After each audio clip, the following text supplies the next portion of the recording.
Ensayan una vacuna nasal para prevenir y tratar el Chagas crónico. Está aquí con nosotros Iván Mancipar, que es el responsable del Laboratorio de Tecnología Inmunológica de la Facultad de Bioquímica y Ciencias Biológicas de la UNL.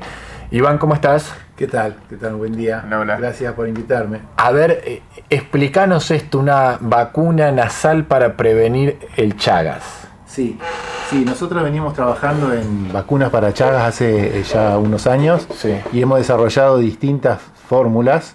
Entre otras, hemos desarrollado esta fórmula nasal que nos ha dado muy buenos resultados. Y por eso ahora decidimos probarla digamos, como para hacer el tratamiento del Chagas, porque habitualmente las vacunas se usan para prevenir infecciones. Claro. Y en el caso particular de Chagas, el gran problema que tiene es que la mayoría de los pacientes, cuando se detectan, ya están en una etapa crónica. Y la droga que existe, que es el Vesnidazol, y el Nifurtimox, son dos drogas que se usan para tratar el Chagas, funcionan muy bien en la etapa aguda, pero no en la etapa crónica. Claro. Entonces todavía lo que falta es un tratamiento que sea favorable para los pacientes que tienen Chagas crónico. Por eso decidimos probar si la vacuna aplicada en la etapa crónica de la infección puede llegar a mejorar la evolución para que los pacientes no desarrollen enfermedades como enfermedades cardíacas, enfermedades digestivas, que es lo que genera el Chagas. ¿En qué etapa de esta investigación están? Bueno, esto es una vacuna, lo que se llama preclínica, digamos, porque hasta el momento se probó en ratones nomás. Claro. Para llegar a tener una vacuna que pueda ser aplicable en seres humanos, bueno, hay que pasar por al menos 2 modelos de animales y después que se comprobó que es efectiva, hay que hacer ensayos en humanos y ahí hay distintos protocolos con muchas personas. Primero hay que probar una primera fase que es de seguridad para ver si no genera ningún efecto. Después una segunda fase que se ve seguridad y eficacia y por último una tercera fase donde se ve si realmente es eficaz frente a una población muy grande de personas. En términos de tiempo estamos hablando de años. Son años. Para darles una idea, por ejemplo, la vacuna para malaria, que también es un parásito. El tema con los parásitos que son microorganismos muy complejos, entonces es mucho más difícil hacer una vacuna para un parásito que para un virus, por ejemplo. Sí. Bueno, aunque algunos virus como el HIV, por ejemplo, también son muy complejos y hasta ahora no hay vacunas. Pero en el caso de los parásitos son muy complejos, tienen muchos mecanismos de evasión, pueden sobrevivir mucho tiempo en los organismos. Entonces, en el caso de la malaria se tardó 30 años en hacer una vacuna que hoy día sí está en el mercado, pero se tardó 30 años, ¿sí? Para que se den una idea del tiempo que lleva. ¿Y qué nivel de efectividad han tenido en estas pruebas que han realizado? Bueno, la efectividad la vimos básicamente porque disminuye. Nosotros evaluamos a nivel cardíaco. Lo que evaluamos es si, aplicando la vacuna una vez que los ratones estaban infectados, se podía disminuir el grado de lesión cardíaca que se produce con la infección sin vacuna. Entonces lo que comparamos es animales infectados y no vacunados con animales vacunados y vimos que los vacunados disminuían mucho el grado de afección cardíaca. Incluso en algunos casos desaparecía la afección cardíaca. Y eso se correlacionaba muy bien con una respuesta inmunológica que se estima hoy día que protege justamente en contra de esos desarrollos de afecciones cardíacas. Porque, sí. No, pensaba en el Chagas, si es un problema nacional o es un problema regional. No, el Chagas es un problema ya a esta altura a nivel mundial. O sea, claro. Empezó siendo principalmente por la forma de contagio, que es a través de un insecto vector que... La vinchuca. Bueno, en Argentina es la vinchuca, pero en otros países de Latinoamérica son otros, que son de la familia, pero son diferentes. Okay. Sí. Entonces sí, nosotros lo conocemos como vinchuca. Y como la forma de infectar es que la vinchuca te pique, defeque en la picadura, entonces uno se rasca y lo siembra, lo introduce al parásito en el organismo. Entonces principalmente era un problema de acá y mucho a nivel del campo y de personas que vivían en casas de pocas condiciones digamos con grietas o lugares donde se podía esconder la vinchuca. Pero hace muchos años se viene trabajando mucho en la desinsectación de las casas y eso ha dado muy buenos resultados. Por eso ha disminuido mucho la cantidad de infectados que antes, hace 20 años atrás, eran 20 millones en toda Latinoamérica y ahora son 6, se estima. Pero aún así, por ejemplo, los chicos que nacen con Chagas, si bien se tratan y se curan, cuando no se detectan a tiempo, siguen teniendo Chagas toda la vida. ¿Qué causa Chagas? Bueno, Chagas causa problemas cardíacos graves, inhabilitantes incluso en muchos casos, personas que no pueden trabajar porque tienen Chagas y en algunos casos la muerte. O sea, causa una cardiopatía que puede ser mortal. Y en 10% de los casos también puede causar problemas digestivos. Digestivos, digamos, graves también. Ajá. Lo que llaman megacolon. Ajá. ¿Saben de otras investigaciones sobre una vacuna con el Chagas o venimos siendo un puntapié importante en esto? Sí, hay varios grupos. Sí. Digamos, vacunas profilácticas, grupos que están investigando para desarrollar vacunas que se apliquen y eviten el contagio. Claro, para prevenir. Preventivos hay muchos.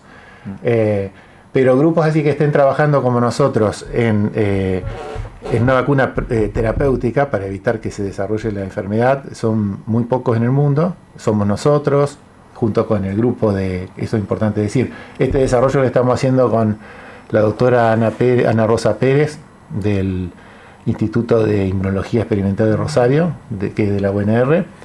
O sea, este es un desarrollo conjunto. Y o sea que estamos trabajando con ella. Después hay un grupo en Buenos Aires, hay un grupo en Brasil que está en la misma línea y un grupo en México. Uh-huh. Y el grupo de México está muy avanzado porque ya probó en 2 especies animales y tiene proyecto de probarlo también o sea, supuestamente en un par de años quizás puedan entrar en fases clínicas. Por ahí peco de optimista, decime vos, pero de ser exitoso el desarrollo de alguno de estos trabajos, ¿se terminaría o se reduciría mucho lo que es la enfermedad del Chagas? Y yo tengo esperanza de que sí. Pero terminar, como le pasa a algunas enfermedades que antes... No es lo mismo, porque por ejemplo en el caso de las vacunas contra los virus, lo que se hace, se vacuna en forma preventiva y las personas desarrollan inmunidad, entonces eso hace que el virus no se pueda propagar. Sí. Entonces es lo que se llama la protección comunitaria. Rebaño. La protección de rebaño. Y entonces ahí la protección de rebaño hace que todos los individuos de una sociedad, de una comunidad, eviten que se propague el microorganismo, entonces el microorganismo directamente desaparece porque no puede propagarse. Y por eso es tan importante que se apliquen todas las vacunas del cronograma de vacunación, porque si el 90% de las personas tienen la vacuna puesta contra los virus desaparecen. Pero en el caso del Chagas no es así porque tiene un ciclo muy complejo, hay muchos... O sea, el ser humano no es el único reservorio, entonces hay muchos reservorios. El Trypanosoma cruzi, que es el agente etiológico, puede infectar prácticamente todos los mamíferos y todos los marsupiales. Entonces, si una vinchuca pica a un marsupial y después pica a un humano, y lo va a contagiar. Sí. Y entonces es imposible de eliminar el reservorio. Claro, no lo terminás, pero bueno, reducís... y en este caso, como la vacuna es terapéutica, lo que uno está haciendo es evitar que esa persona, si se detectó el Chagas crónico, después desarrolle enfermedad. Claro. Sería una vacuna indicada para personas infectadas, crónicas. Claro. ¿Cuántas personas trabajando en el equipo? Bueno... Hola. En este proyecto, acá en Santa Fe, la principal ejecutora es Paula. Uh-huh. Hola Paula, que se suma a la charla con nosotros. ¿Cómo te va? ¿Cómo andás? ¿Tu cargo, Paula, en todo este trabajo de investigación, cuál fue? Yo soy becaria doctoral. Ajá. Y bueno, mi tema de tesis es justamente encontrar un tratamiento, una vacuna al Chagas crónico. Ajá. Entonces ese es mi tema principal. Ok, bien. y decían, el equipo conformado por cuántos profesionales, de dónde, todos de Santa Fe, de que... No, somos como les decía al comienzo, digamos, los que desarrollamos esta vacuna somos en conjunto el equipo de nuestro de Santa Fe y el equipo de Rosario. Bien.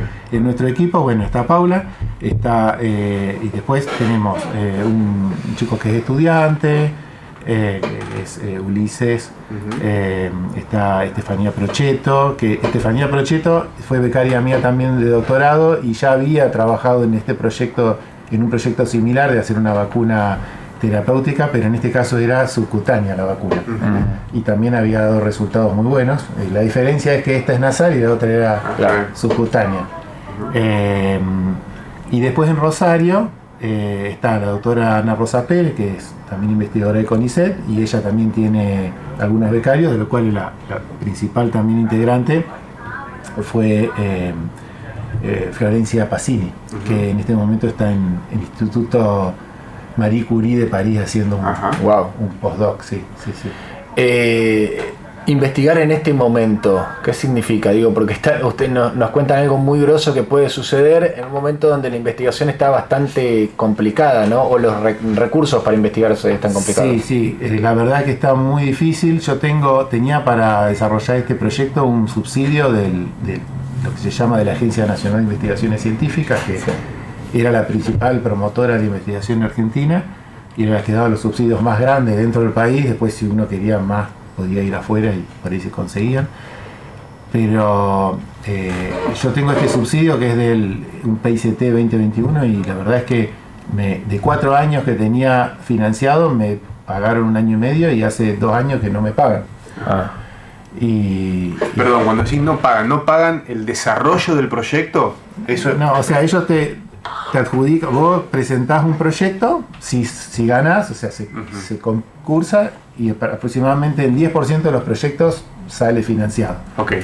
Entonces, pero hay miles, ¿no es cierto? En toda Argentina había miles de proyectos que competían y bueno, había un porcentaje que salía. Y si salía, te daban una plata por año para que vayas desarrollándolo. Y bueno, en el caso nuestro lo financiaba la Universidad Litoral y ellos nos hacían las compras y todos los años recibíamos un monto para poder hacer las compras, para hacer los experimentos planificados. El hecho es que ahora esa plata no está y bueno, nos estamos manejando con algunos subsidios que tenemos de la provincia, pero que no son específicos para esto, digamos, estamos tratando de hacer un arreglo, una reconfiguración y como una cooperativa entre los distintos grupos del laboratorio para poder financiar lo poquito que se puede hacer. Y el tema es que en el rubro nuestro la investigación es carísima. Para que se dé una idea, o sea, se necesitan para hacer un experimento, por ahí se necesitan tener 6, 7, 8 anticuerpos y cada anticuerpo cuesta $500, $1.000. O sea, es una cosa sin hablar de los equipamientos. Y en tu caso, Paula, que además sos mucho más joven, digo, te toca este momento en un momento complicado, arrancando, empezando en esto. Sí, siempre se lucha, bueno, se la rebusca, ahí no tenés un anticuerpo, bueno, buscás con qué hacer, pero bueno, lleva mucho más tiempo, eso también. Estamos muy en desventaja con otros países en relación a eso, porque todo te lleva mucho más tiempo, tratar de rebuscártela. Claro, eso hace también, imagino, que sean más creativos, ¿no? Porque en otros países dirán, necesito esto y lo tienen. El investigador argentino siempre está como atando con alambres algo. Vos planificaste un experimento donde sabés que tenés que lograr un determinado resultado y bueno, intentaste hacerlo acá y no lo pudiste hacer. Si lo hiciste en el primer mundo, hiciste todo lo que habías previsto y más. Digamos, acá tenemos que ir, como dice Paula, hay que adaptarse, hacer lo que se puede con lo que tenés. Y después, a la hora de publicar, para cómo las revistas son cada vez más pagas. O sea, antes había revistas gratuitas, buenas. Hoy día las revistas que tienen alto impacto, que son las que nos obligan a nosotros a publicar CONICET, son revistas pagas que cuestan $3.000, $4.000 una publicación. Y entonces se nos está complicando cada vez más porque Claro. Se imagina que si no podemos comprar un anticuerpo de $500, menos publicar en una revista. Qué problema, ¿eh? Pero bueno, van por buen camino, eso es lo importante. Sí, hasta ahora los resultados son buenos, esperemos poder seguir. Ahora Paula, bueno, ya termina el doctorado, Ajá, tiene que buscar otro camino. claro. ¿Pero en el país, Paula, o...? Tal vez afuera. Sí. No. Te duele el corazón cuando... pero sí, es Ojalá, lógico, sí, la ojalá gente- logremos que pueda tener una cierta continuidad con este proyecto, pero bueno, ojalá que estamos sí. buscando. Hay que retenerla como sea. Sí, Iván. sí, la verdad que sí. Pero bueno. Chicos, gracias por venir, ¿eh? Bueno, muchas Por gracias favor. por difundirlo. Sí. Eh, ¿Qué? me quedé pensando con esto de Paula que analiza irse. ¿Qué? ¿Ves otras también compañeras, compañeros que están transitando lo mismo? Que ven la posibilidad, o a ver, antes era quizá la segunda o tercera opción, irse. Hoy capaz que se convirtió en la primera. Y dentro de la ciencia hay varios, los que tienen la posibilidad, sí. O sea, los que tienen la posibilidad, la primera opción es, veo si me puedo ir. Fíjate vos, ¿no? Qué loco. Qué duro y tremendo. Chicos, gracias, ¿eh? Gracias. Bueno, muchas gracias a Gracias a ustedes. ustedes.